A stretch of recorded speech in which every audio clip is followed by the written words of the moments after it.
पश्चिम बंगाल पुन्हा एकदा सामूहिक बलात्काराच्या घटनेने हादरले आहे। कोलकात्यातील एका लॉ कॉलेजमधून ही संतापजनक घटना समोर आली आहे। टीएमसीच्या एका विद्यार्थी नेत्याने आपल्या मित्रांसह लॉ कॉलेजमध्ये एका विद्यार्थिनीवर सामूहिक बलात्कार केला आहे। त्यामुळे कोलकात्यात संतापाची लाट उसळली आहे। याबाबत सविस्तर माहिती जाणून घेऊयात। समोर आलेल्या माहितीनुसार मनोजित मिश्रा नावाच्या तृणमूल काँग्रेसशी संबंधित असलेल्या विद्यार्थी नेत्याने पीडित विद्यार्थिनीला जीएस बनवण्याचे आमिष दाखवून भेटण्यासाठी बोलावले होते। विद्यार्थी नेता लॉ कॉलेजमध्ये तात्पुरता कर्मचारी आहे। त्याने पीडित विद्यार्थिनीला कॉलेजच्या युनियन रूममध्ये बोलावले। त्यावेळी त्याच्यासोबत इतर 2 मित्रही होते। युनियन रूममध्ये आरोपीने विद्यार्थिनीकडे लग्नाची मागणी केली। त्यावेळी विद्यार्थिनीने नकार दिला आणि ती बाहेर जाऊ लागली। त्यावेळी विद्यार्थी नेत्याच्या मित्रांनी मुख्य गेट बंद केला।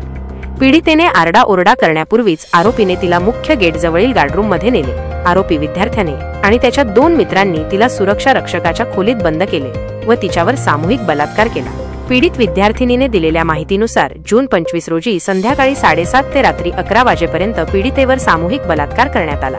बलात्कारानंतर आरोपींनी तिला तोंड बंद ठेवण्याची धमकीही दिली। त्यामुळे आता या गंभीर घटनेनंतर कोलकात्यातील महिलांच्या सुरक्षेवर पुन्हा एकदा प्रश्नचिन्ह उपस्थित झाले आहे। तसेच घटनेतील आरोपींवर कठोर कारवाई करण्याची मागणीही करण्यात येत आहे। कायद्यानुसार सामूहिक बलात्काराच्या बाबतीत घटनेदरम्यान सर्वांनी सक्रिय भूमिका बजावली, धमकी दिली किंवा व्हिडिओ बनवला तर सर्वांना समान दोषी मानले जाईल। कलम 70 अंतर्गत सामूहिक बलात्कारासाठी किमान शिक्षा 20 वर्षांच्या सक्तमजुरीची शिक्षा आहे, जी जन्मठेपेपर्यंत वाढवली जाऊ शकते। तसेच आरोपींना दंड देखील ठोठावला जाऊ शकतो।